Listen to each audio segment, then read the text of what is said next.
Alright, I've been having an engine surge, and so I'm just kind of taking a shot in the dark, but I replaced this piece, which is the idle control valve or something like that.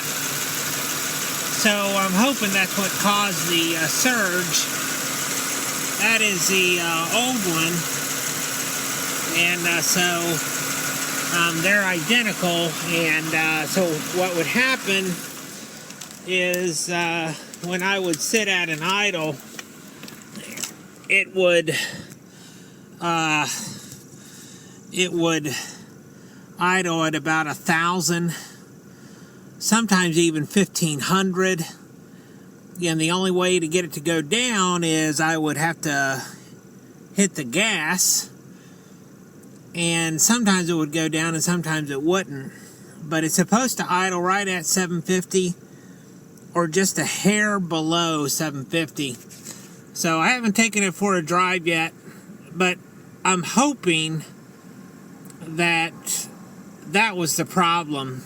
It cost me $50. It wasn't an AC Delco, because the AC Delco was $111. The one that I put on was $45 with a lifetime warranty on it. So I'm going to take it down the road, and we'll see what happens. All right, just got back. Have had no engine surges, none at all. So if I put it in reverse, steady. Put it in neutral, it's steady. Down into drive, it's steady. Used to be when I put it down into neutral, it would jump up to about 1,000, 1,500. If I stopped at a red light, it'd be 1,000, 1,500.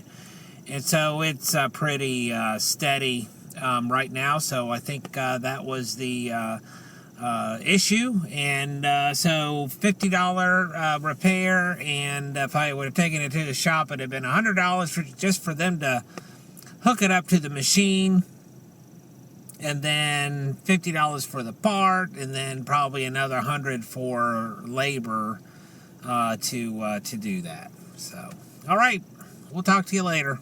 Have a good week. Bye.